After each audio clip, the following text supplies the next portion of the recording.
हरिओम, नमो नमः। ज्ञान वैविध्य चैनल पर मैं प्रीतम शर्मा आपका एक बार पुनः हार्दिक स्वागत करता हूं।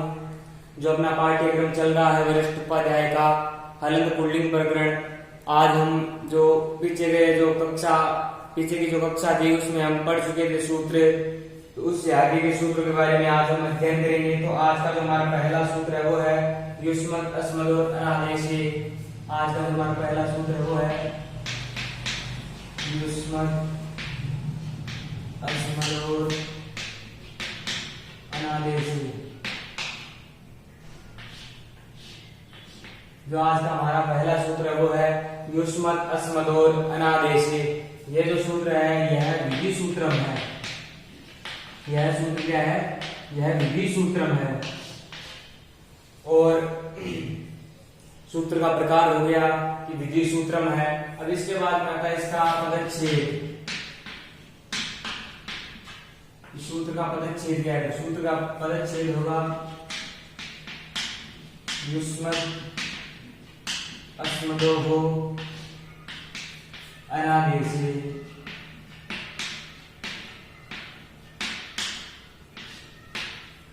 जो ये सूत्र है युष्मत् अस्मदोः अनादेशे, इस सूत्र का पदच्छेद होगा युष्मत् अस्मदोः अनादेशे। यही सूत्र क्या हो गया? पदच्छेद हो गया। और पदच्छेद होने के बाद में आएगा इसकी वृत्ति। और इसकी वृत्ति में अन्योर आकार है स्यात्। अन्योर आकार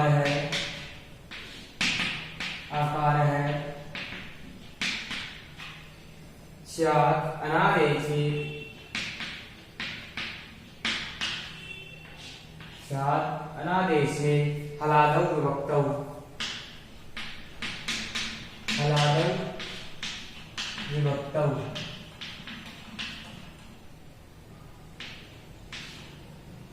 यह जो सूत्र है इसकी वृत्ति में है अन्योः आकार है। अन्योर आकार है स्यात् अनादेशे हलादौ विभक्तौ। यह सूत्र यह कहता है कि युष्मत् और अस्मत् शब्द, जो युष्मत् और अस्मत् शब्द है उनमें आकार आदेश हो जाए। हलादी विभक्ति पर में रहने पर, हलादी विभक्ति रहित या पर में रहने पर अंत में यह सूत्र क्या कहता है कि आकार आदेश हो जाए। अंत में आकार आदेश हो जाए। अंत में आकार आदेश होगा। तो अब इस सूत्र का बनेगा एक उदाहरण।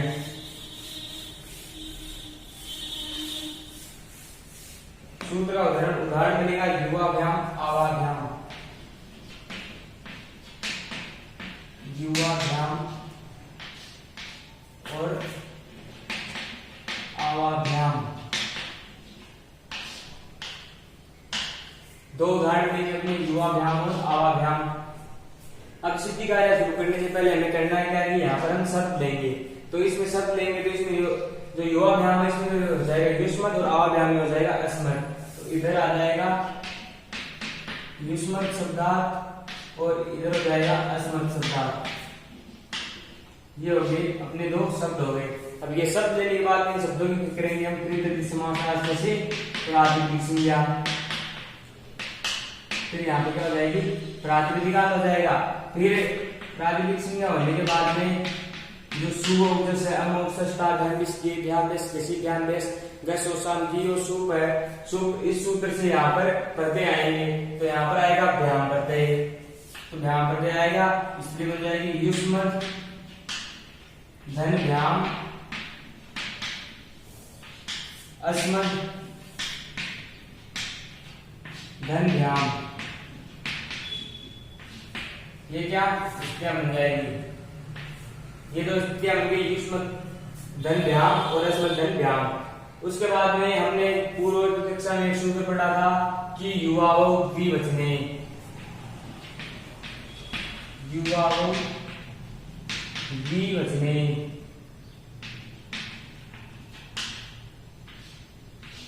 यह सूत्र क्या कहता है कि युष्मत् और अस्मत् शब्द है उनसे मप्रियंत में यु और आव आदेश करता है। अब यहाँ पर यु और आव आदेश होंगे मप्रियंत में, स्थिति हो जाएगी यु अध धन व्याम। उसके बाद में आव अद धन ध्यान, ये क्या स्थितियां बन जाएगी। अब यह स्थितियां बनने के बाद में पूर्व की जो प्रक्रिया चलती आ रही है उनमें तो सूत्र था अपना अतो गुणे, अतो गुणे। इस सूत्र से क्या हो जाएगा, यहाँ पर पररूप हो जाएगा, पररूप हो जाएगा तो ये अधि स्वयं मिल जाएगा और ये अधि इसमें मिल जाएगा। ये बन जाएगी युवत धन ध्यान और आवद धन ध्यान। अब ये अपनी स्थितियां बन गई। यह स्थितियां बनने के बाद में जो अपना मुख्य सूत्र है युष्मत् अस्मदोर अनादेश, सूत्र आएगा युष्मत् अस्मदोर अनादेश।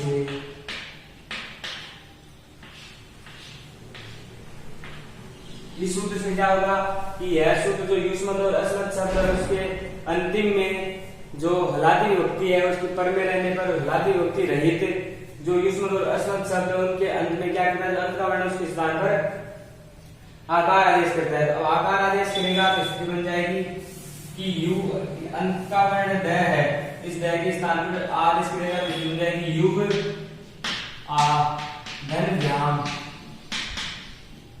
फिर इधर स्थिति बन जाएगी आव आ, इधर बन गई यू आव ध्यान, इधर बन जाएगी आव आ धन ध्यान। ये क्या बन जाएगी यू आप धन ध्यान आव आ धन ध्यान। ये क्या बनने के बाद में यहाँ पर क्या हो रहा है कि यहाँ पर इधर ए है और आ है तो ये क्या अपवर्ण है, तो यहाँ पर होगा क्या सवर्णित दीर्घ से दीर्घ होगा क्योंकि यहाँ पर दीर्घ संधि हो रही है। तो सूत्र आएगा अक है सवर्णित दीर्घ है।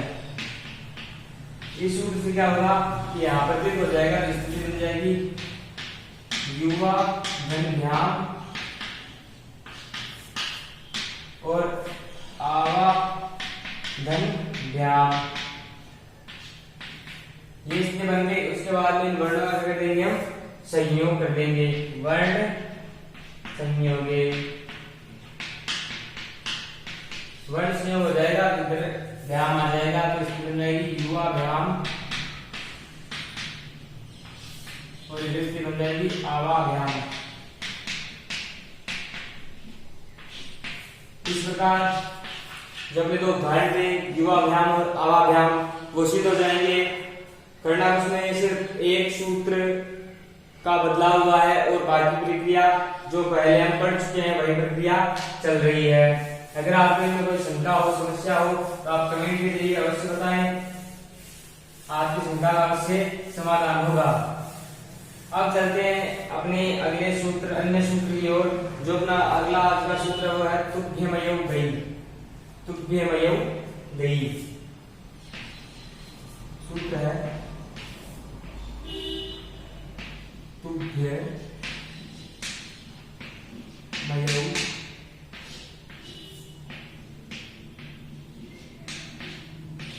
गई।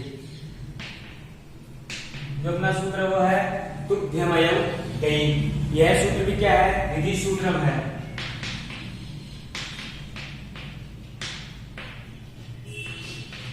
यह भी क्या है, विधि सूत्रम है। और इस सूत्र का पदच्छेद होगा कि जैसा सूत्र है पदच्छेद होगा कि तुभ्यमयो और गई। इसमें दो पद हो जाएंगे, पहला पद तुभ्यमयो और दूसरा हो जाएगा गई। तो इसका क्या हो जाएगा, यह पदच्छेद हो जाएगा। उसके बाद में है इसकी वृत्ति। जो है सूत्र तुभ्यमयो गई, इस सूत्र के बाद वृत्ति। तो इसकी वृत्ति में क्या है, वृत्ति में है अनियोर मकार पर्यंतस्य,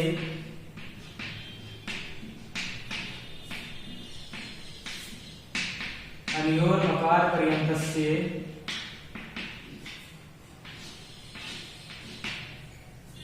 अनियोर मकार पर्यंतस्य तुभ्यमयो स्तो गई, तुभ्य मय्यौ इसको हो गई। ये क्या इस सूत्र की वृत्ति है कि अनियोर मकार पर्यंतस्य तुभ्य मय्यौ इसको हो गई। जो ये सूत्र ये क्या कहता है कि जो अपने शब्द चल रहे हैं युष्मत और अस्मत् शब्द, उनमें यह कहते हैं कि युष्मत और अस्मत् शब्द में जो मैं पर्यंत से मकार पर्यंत से जो मैं पर्यंत भाग है उसमें तुभ्य और मय आदेश होते हैं। तुभ्य और मय आदेश होते हैं विभक्ति के पर में रहने पर। अन्योर मकार पर्यंत से कि जो यह अस्मत् और युष्मत शब्द है उनमें जो मैं पर्यंत है, मैं पर्यंत में क्या कहता है कि तुभ्य और मय आदेश होते हैं विभक्ति पर में रहने पर। अब बनता है इसका उदाहरण। उदाहरण से पता चलेगा कि किस प्रकार यह सूत्र कार्य करेगा। तो उदाहरण बनेगा तुभ्यम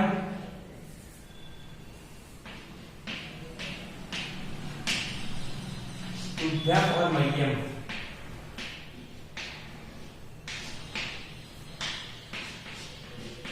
ये दो उदाहरण लेंगे तुभ्यम और मह्यम। इसमें हम शब्द लेंगे तो तुभ्यम होगा युष्मत और मह्यम में होगा अस्मत्। तो इधर शब्द आएंगे तो युष्मत शब्द हो जाएगा इधर, इधर हो जाएगा अस्मत् शब्द। ये हो गया युष्मत और अस्मत् शब्द हो गए। अब ये शब्द होने के बाद इन शब्दों की करेंगे हम प्रातिपदिक संज्ञा। तो प्रातिपदिक समास से यहाँ पर क्या आएगा प्रातिपदिक संज्ञा हो जाएगी। और जिसकी प्रातिपदिक संज्ञा हुई है वहां पर आएंगे सु आदि किस प्रत्यय में से एक प्रत्यय। सूत्र है सु औजस अम औजसता गस गे त्यागस किसी त्यागस गस उसम की उस उसकी सहायता से यहाँ पर प्रत्यय आएंगे। तो यहाँ पर आएगा गे प्रत्यय, यहाँ पर आएगा गे प्रत्यय। तो इसकी बन जाएगी युष्मत गे धन गे अस्मत् धन गे। ये क्या इससे बन जाएगी। अब जो हमने जब ये अस्मत् और युष्मत और अस्मत् शब्द शुरू किए थे तब एक सूत्र आया था गे प्रथमयोर अम, गे प्रथमयोर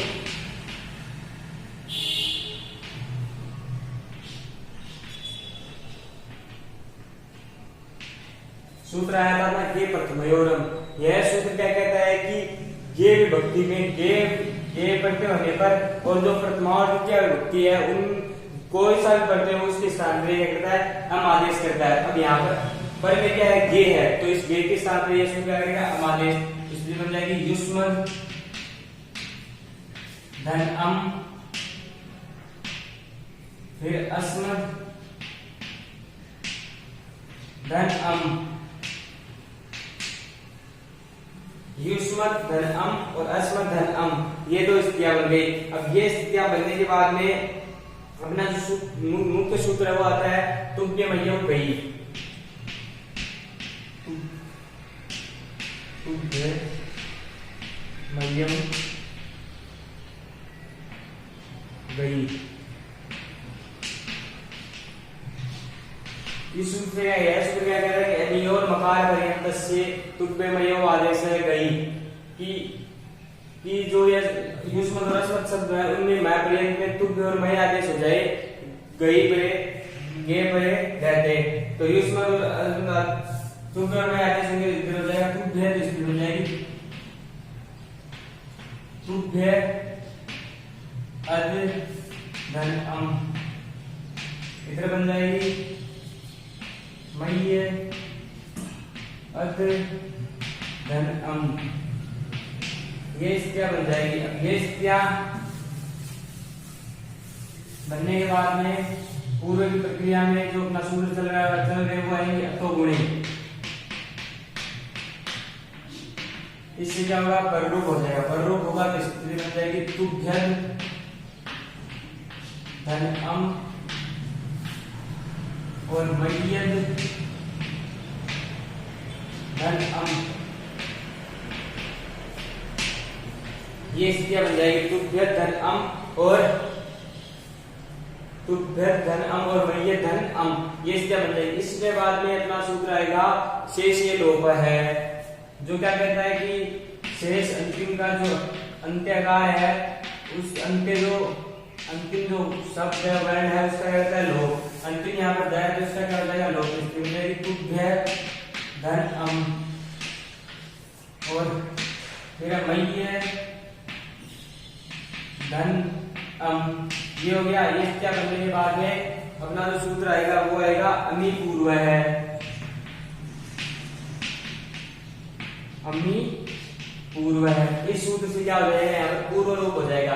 पूर्व रूप होगा ये अम इस तुभ्यम मिल जाएगा और ये अम इस मय्यम मिल जाएगा। इसकी क्या हो जाएगी तुभ्यम और मय्यम।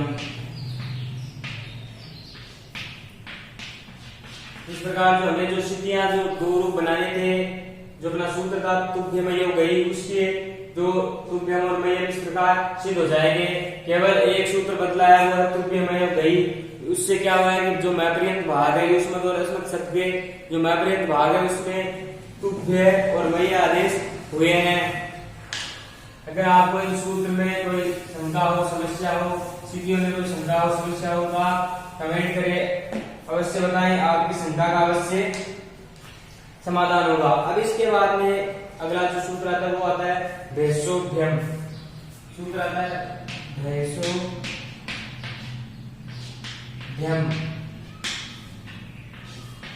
ये सूत्र आता है भेषोभ्यम। जो ये सूत्र है यह सूत्र है विधि सूत्रम है।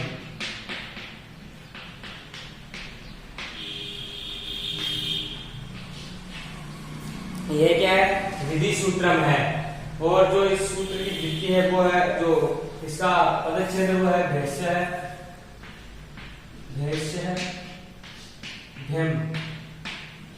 ये सूत्र का क्या हो गया पदच्छेद हो गया और इसमें क्या हो गए दो दो पद हो गए, एक तो पहला भेष दूसरा भ्यम। ये इसमें क्या हो गए दो पद हो गए। उसके बाद में आते हैं इसकी वृत्ति। मुख्य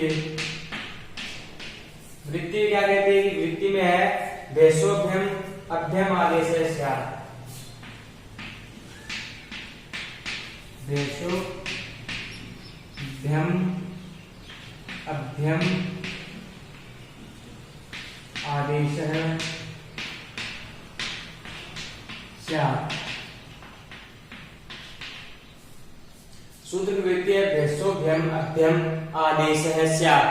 जो यह सूत्र है इसकी वृत्ति कहती है कि युष्मत् और अस्मत् शब्द है उनमें जो भेष परे जो भेष प्रत्यय आता है वो परे में होने पर यहाँ पर क्या होता है अभ्यम आदेश होता है। जो भेष है उसके स्थान पर अभ्यम आदेश हो जाता है, अभ्यम आदेश होता है। तो अब किस प्रकार होगा तो इसमें आएगा अपना जो उदाहरण देंगे उनके द्वारा आपको पता चलेगा कि किस प्रकार ये सूत्र कार्य करेंगे। तो इधर स्थितियां बनती है युष्मभ्यम और इधर बनती है अस्मभ्यम।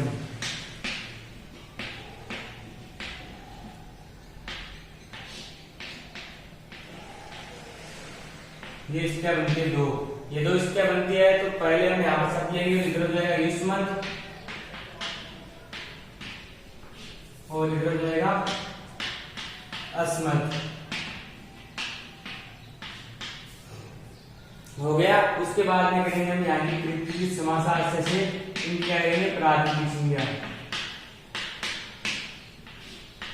प्रातिपदिक संज्ञा हो गई। उसके बाद में यहाँ पर लाएंगे हम सु औजस जो उस आम गी और सुप जो सूत्र है उससे यहाँ पर आएगा भेष प्रत्यय।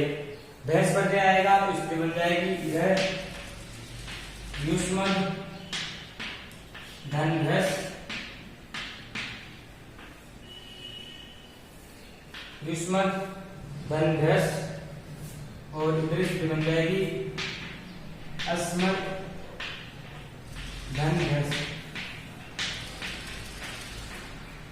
ये स्थितियां बन गई। अभी यह स्थितियां बनने के बाद में जब हम मुख्य सूत्र आता है वो क्या कहता है कि भेष के स्थान पर भ्यम आदेश करता है।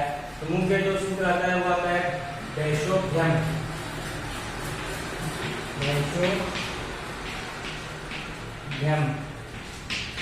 इस सूत्र से क्या होगा कि जो गैस है उसके काल अध्ययन आगे से जाएगा। तो ये आते हैं सभी बात इसकी बन जाएगी युष्मत् धन अध्ययन। उसके बाद में अस्मत् धन अभ्यम। ये हो जाएगा। उसके बाद में ये होने के बाद में क्या कहता है कि एक सूत्र आता है शेषे लोप है। अब जो सूत्र है शेषे लोप है वो ऐसे कहते हो कि जो सूत्र है कि जो शेषे लोप है उस सूत्र में क्या कहता है कि जो अंत्य जो वर्ण है उसका वह शेषे लोप क्या करता है लोप करता है। पर जो ये सूत्र शेषे लोप उसमें एक पंक्ति के कित सामर्थ्याते लोपे, जो कि यह सूत्र है वह अंतिम वर्ण का लोप करता है। उसके साथ साथ क्या करता है कहीं पर ये जो टी भाग है जो ते सूत्र जो कार्य करता है कि जो टी भाग का लोप करता है, उसी प्रकार यह सूत्र भी क्या करता है टी भाग का लोप करता है। तो आप जो शेषे लोप का सूत्र है उसको पूरा विस्तार से पढ़े, उसमें देखें आपको अवश्य पता चलेगा कि कहां पर ये जो सूत्र है वो अध का लोप करेगा और कहां पर केवल ये दय का लोप करेगा। तो यहाँ पर जो ये सूत्र है यहाँ पर क्या करेंगे अध का लोप करेगा। सूत्र आएगा शेषे लोप है। इस सूत्र से क्या होगा यहाँ पे अध का लोप हो जाएगा। इस अध का लोप होने पर क्या स्थिति बन जाएगी युष्मत् धन अभ्यम और अस्मत् धन अभ्यम। ये स्थितियां बन गई। अब ये स्थितियां बनने के बाद में हमें करना क्या है, वर्णों का हम कर देंगे संयोग। तो वर्ण संयोगे, वर्ण संयोगे ये मिल जाएंगे तो स्थिति बन जाएगी युष्मत् भ्यम और अस्मत् भ्यम। इस प्रकार जो हमें दो स्थितियां सिद्ध करनी थी युष्मत् भ्यम और अस्मत् भ्यम इस प्रकार सिद्ध हो जाएगी। और आप शेषे लोप का जो सूत्र उसको विस्तार से पढ़ें, उसमें आपको पता चलेगा कि ये कहां पर अंतिम वर्ण का लोप करता है और कहां पर ये टी भाग का लोप करता है। अब उसके बाद में जो अपना अंतिम जो सूत्र आता है, जो अंतिम सूत्र आता है वो आता है एक वचनस्य च। जो अपना आज का अंतिम सूत्र आता है वो आता है एक वचनस्य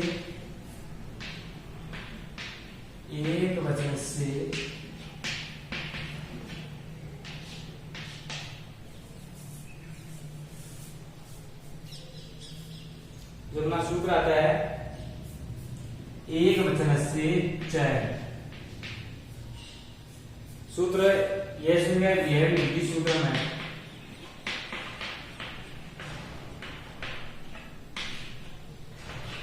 विधि सूत्र में और इस सूत्र का पदच्छेद होगा, जैसा सूत्र वैसा पदच्छेद होगा। एक पहला पद एक वचन से दूसरा पद हो जाएगा च, इसमें दो पद हो जाएंगे। उसके बाद में आती है इसकी मुख्य वृत्ति।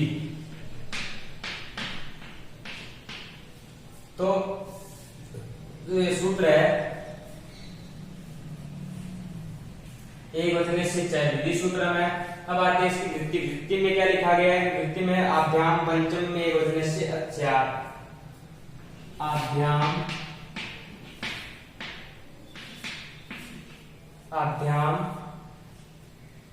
पंचम में एक वचन से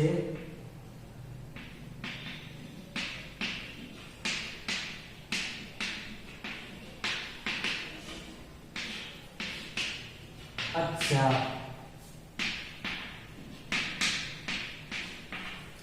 इसकी वृत्ति में है कि आभ्याम पंचम में वचन से अच्छा।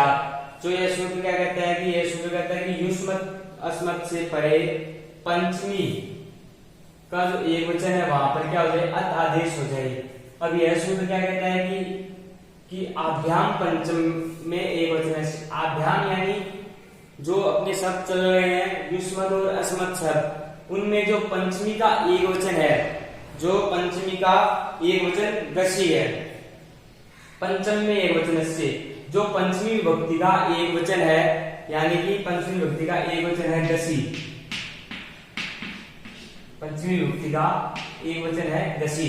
इस गसी के स्थान में क्या कहता है कि ये अत आदेश हो जाए इस गसी के स्थान पर। आभ्याम यानी युष्मत और अस्मत् शब्दों में जो पंचम में एक वचन से अर्थात जो पंचमी विभक्ति का एक वचन है गसी, उसके स्थान पर अत आदेश हो जाए। अब बनेंगे इसके दो उदाहरण, उसमें पता चलेगा किस प्रकार के कार्य करेंगे। तो इसके बनती है दो, त्वत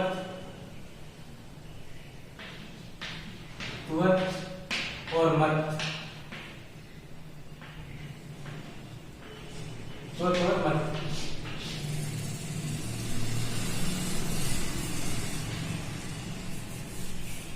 क्या बनेगी? त्वत और मत। हमें यहाँ पे लेंगे शब्द लेंगे, इसमें युष्मत और इसमें हो जाएगा अस्मत्। तो युष्मत शब्दार्थ और इधर जाएगा अस्मत् शब्दार्थ हो गया। उसके बाद में शब्दों क्या करेंगे हम? प्रातिपदिक संज्ञा। तो प्रत्येक समासार्थक से यहाँ पर क्या हो जाएगी? प्रातिपदिक। और जिसकी प्रातिपदिक संज्ञा है वहां पर आएंगे सु वाले किस करते हैं सु औजस अमौजस इत्यादि सूत्र उसकी सहायता से प्रत्यय। पंचमी विभक्ति का एक वचन है तो कसी प्रत्यय आएगा, तो इससे बन जाएगी युष्मत धन गसी, युष्मत धन गसी और अस्मत् धन गसी। ये क्या बन जाएगी? ये क्या बनने के बाद में हम पढ़ते लेके आगे पढ़ते आने के बाद में हमने जो एक सूत्र पढ़ा था पहले, त्वा वेग वचने, त्वमा वेग वचने कि त्वमा वेग वचने।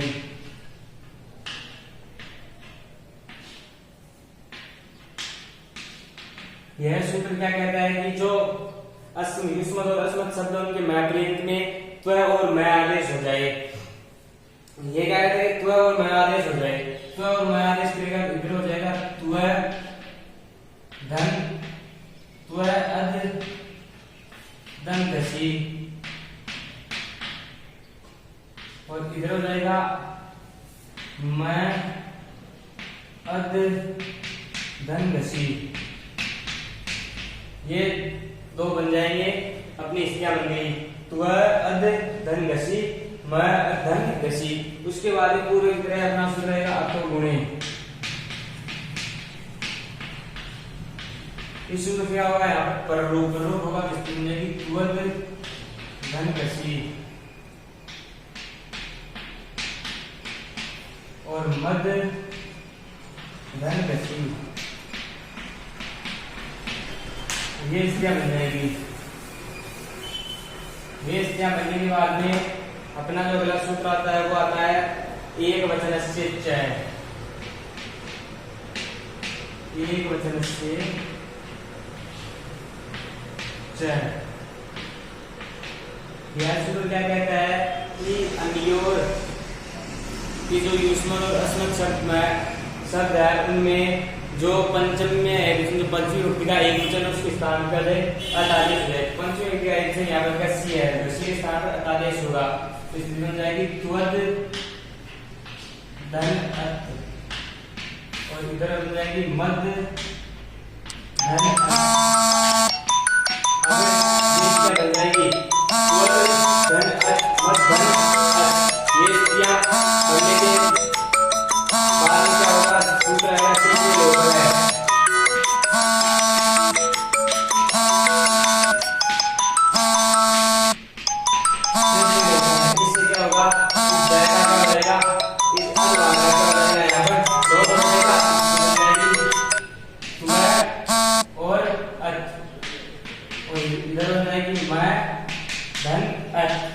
ये होने के बाद में इन वर्णों का क्या करेंगे हम? संयोग। स्थिति बन जाएगी त्वत और इधर बन जाएगी मत। इस प्रकार जो दोनों स्थितियां सिद्ध कर दी थी, त्वत और मत सिद्ध हो जाएगी। अगर आपको कोई शंका हो, समस्या हो, आप कमेंट के जरिए अवश्य बताएं, आपकी शंका का अवश्य समाधान होगा। मैं आशा करूंगा कि जो भी सूत्र मैंने आज की कक्षा में पढ़ाए हैं वो आपको बताए हैं, वो आपको अवश्य समझ में आएंगे। अगर वीडियो पसंद आया हो तो लाइक करें, ज्यादा से ज्यादा वीडियो को शेयर करें, और कोई शंका हो, समस्या हो तो कमेंट करें और चैनल को सब्सक्राइब करना ना भूलें। इसी के साथ मैं प्रीतम शर्मा आपका एक बार पुनः धन्यवाद करता हूँ।